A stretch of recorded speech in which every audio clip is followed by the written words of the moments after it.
All right, Shalom. First and foremost, I want to give all praises, honor, and glory unto Yahweh, Ba'ashem, Yahweh Shai, Ba'ashem, Rakak Wadash. Double honors to the apostles and elders of Great Millstone, and peace and salutations to the elect of the nation of Israel.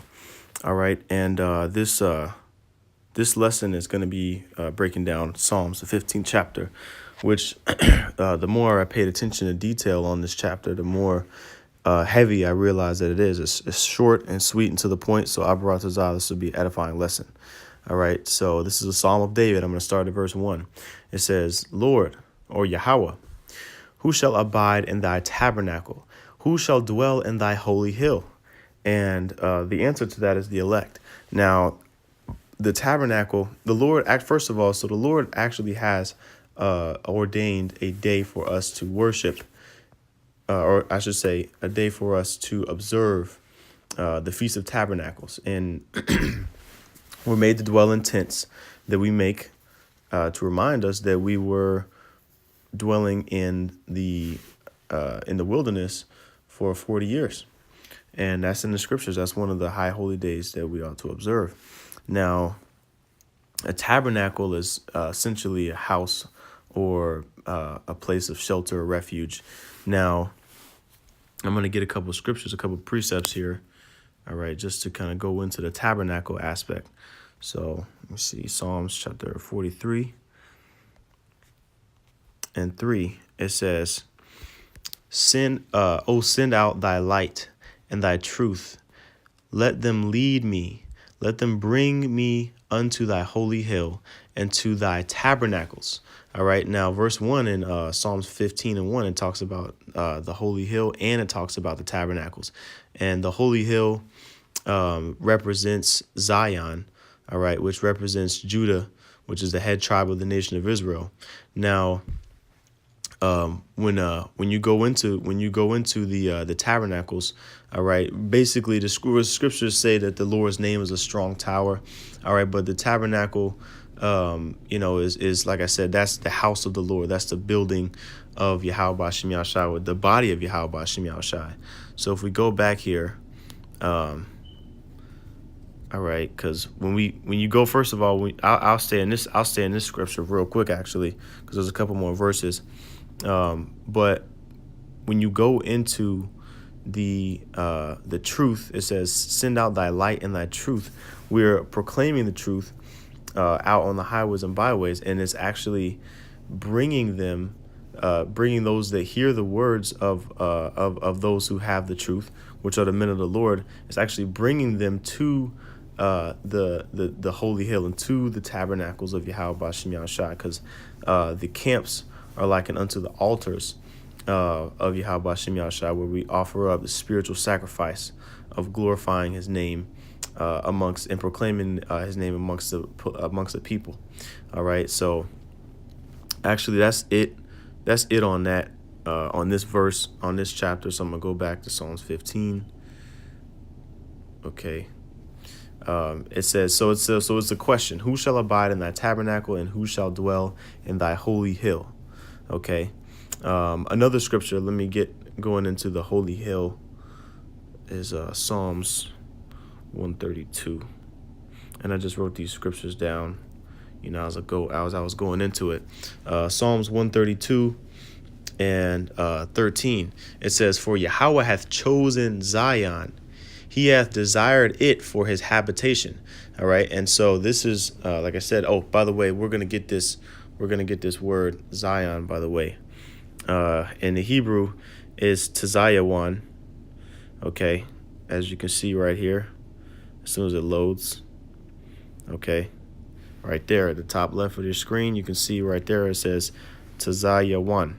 All right. Tzayawan, which they say means parched place, but it's another name for Jerusalem, which is correct, which is a people before it's a place. But when you really go into the root word, it means monument. All right. And indeed, Jerusalem is the monument for the nation of Israel. It's the capital of the nation of Israel. So what was in Jerusalem, the temple of the Lord, or the tabernacle of Yahweh Ba'ashem Yahushai. Okay. And that was a monument in itself. All right. So I'm going to go back Okay.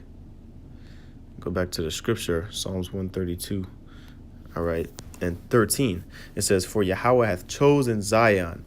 He hath desired it for his habitation." And indeed, the Lord's habitation was in the temple when it was, when the Ark of the Covenant was there. Now, the scriptures say that the Lord does not dwell in temples made with hands, okay, because indeed he occupies every, he's omnipotent or omnipotent. So he dwells, he's everywhere, essentially. But he put his name on Israel, and that was a center place of worship, okay, and of sacrifice was at the temple. All right, when you go into the Levitical law, all the sacrifices were done at the when it comes to for the nation of Israel. The sacrifices for the nation of Israel that the high priest would do were done at the temple. All right, at the temple of the Lord. Now, let's see here. All right, I'm gonna read verse 14 as well. It says, "This is my rest forever. Here will I dwell, for I have desired it." So Yahweh B'Shem Yahushua has chosen where he wants to put his spirit. And ultimately, like I said, Jerusalem is a people before it's a place. And he chose to put his spirit amongst the nation of Israel, okay? Because that place over there in the Holy Land, the Most High is not dealing with those people over there. And he's not dealing with that place over there right now because it's infested with heathen, okay? Chiefly Edomites. Now, I'm going to go back here to not Isaiah, Psalms 15 and verse 2. It says, "He that walketh uprightly and worketh righteousness and speaketh the truth in his heart." So this is the answer to the question posed in verse 1. Okay, who shall abide in thy tabernacle? The answer is he that walketh uprightly and worketh righteousness and speaketh the truth in his heart.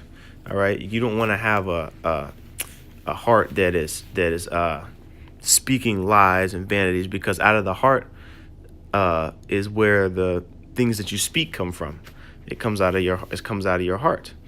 And those are the things which defile a man, right? So when a man walks past the camp and he scoffs, that thought, it comes from his heart, and then he expresses that thought that comes from his heart or from his mind to basically condemn himself, okay, by speaking against the truth. Now we're gonna get the precept here in Isaiah.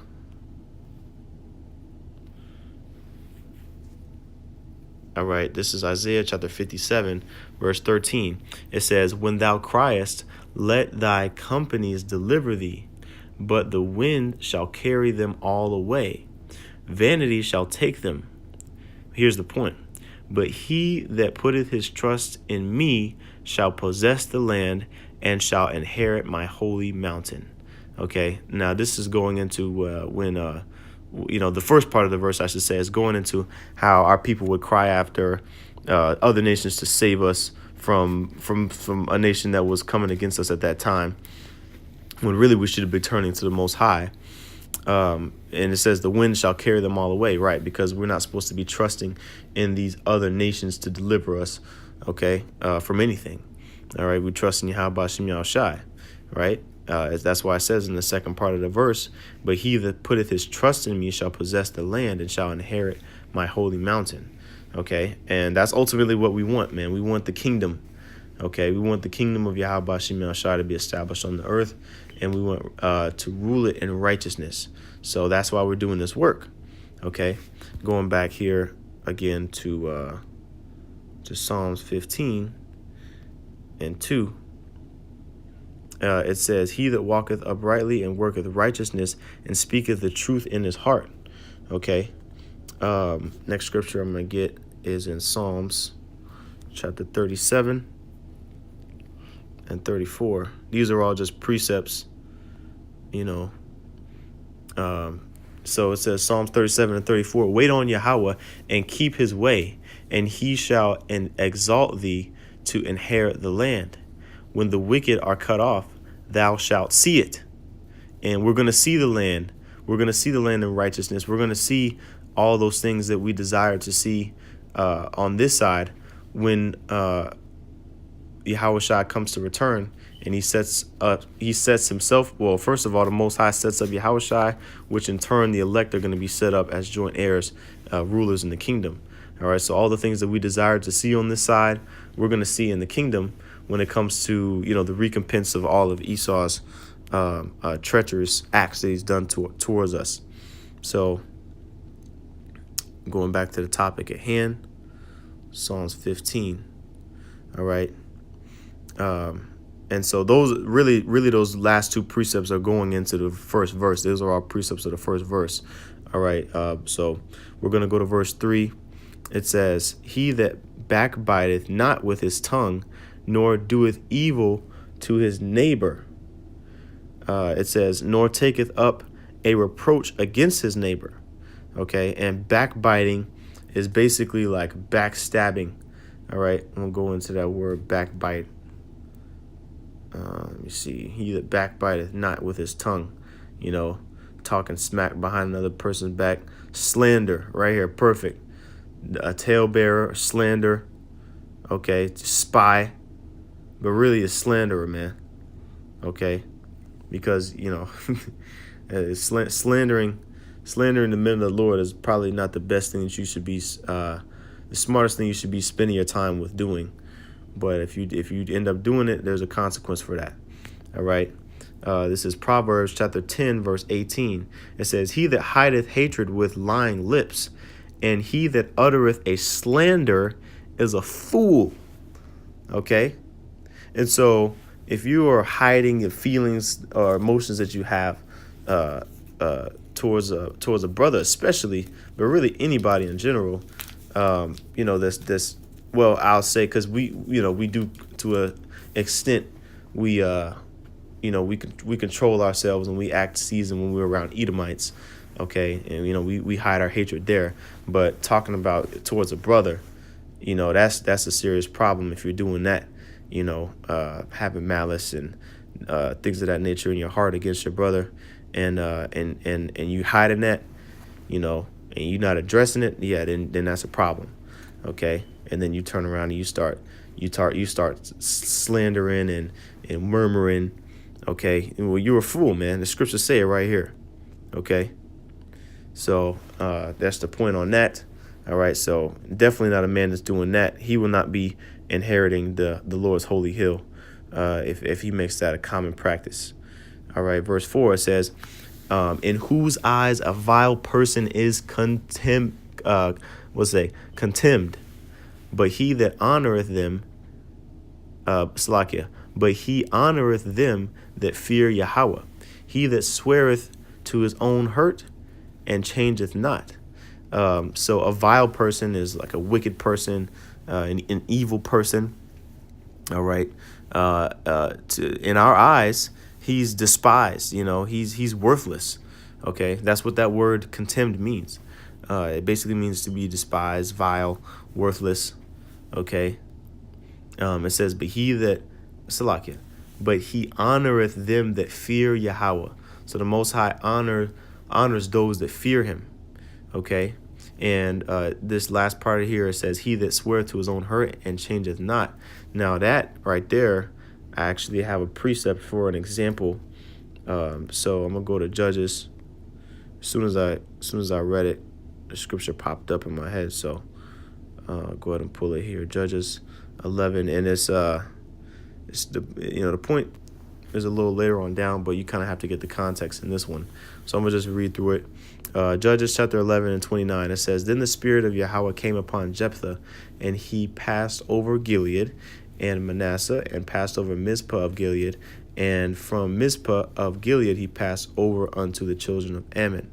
And Jephthah vowed a vow unto Yahweh, and said, if thou shalt without fail deliver the children of Ammon into mine hands, then it shall be that whatsoever cometh forth of the doors of my house to meet me, when I return in peace from the children of Ammon, shall surely be Yahweh's, and I will offer it up for a burnt offering.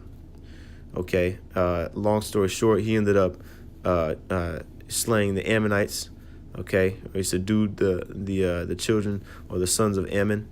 Okay, and took their cities. All right, that's in verses 32 and 33.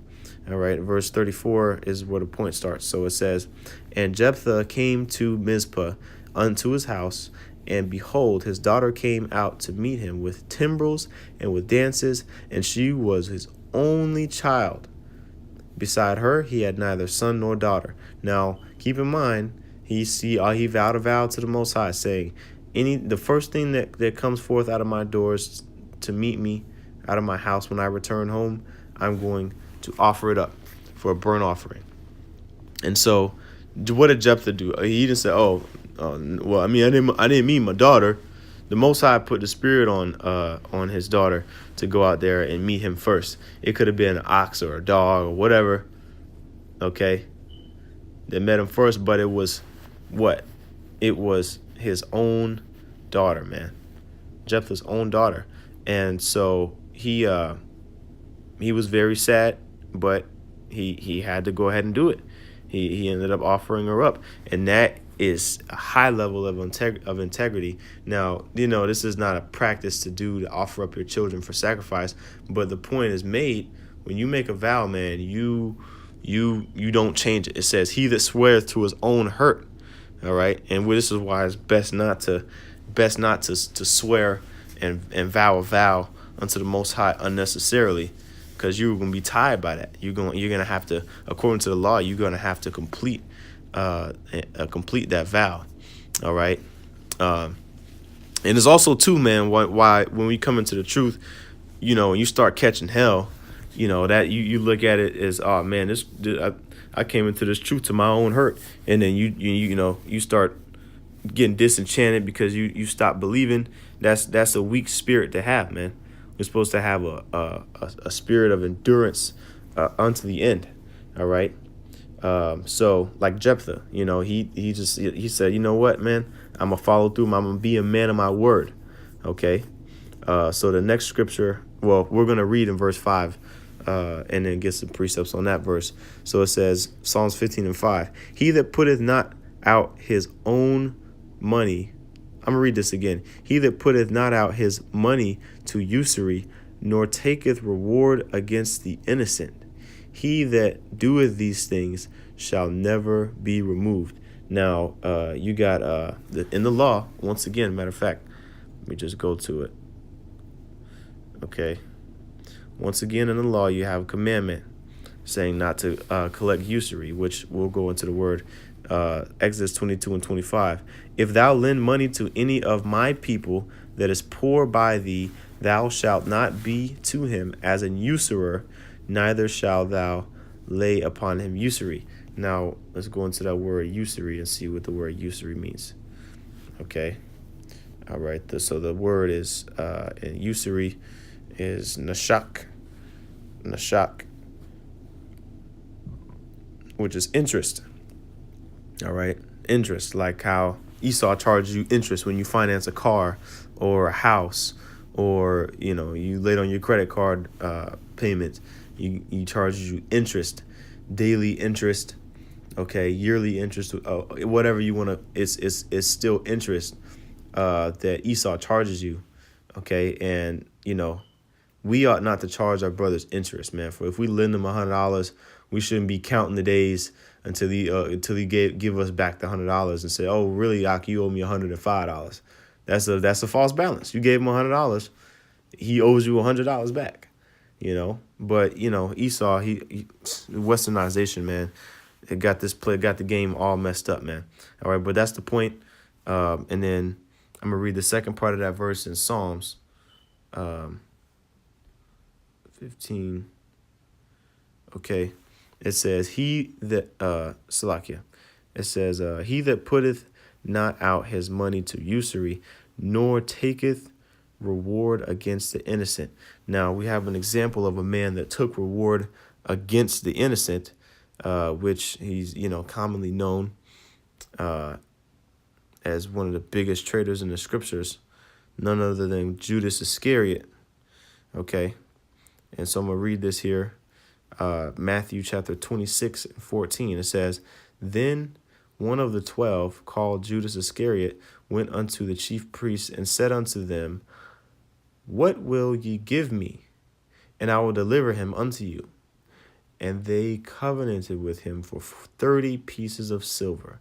And from that time he sought opportunity to betray him. Now, this was a spy. This was a backbiter. This was a slanderer in all aspects of the word, because he actually betrayed Yahushua, man. All right. The men that fall in this category that do these things, they're not going to come and enter into the protection of Yahweh Shem Yahushua when the Most High comes to just ravage this place, man. All right. And so that's why it's so important to be on point, be humble, and follow the way that the Most High has set up for you to follow. Okay. Because he's very particular. Okay. He's very particular. All right. So going back to the topic at hand, I'm gonna read it one more time.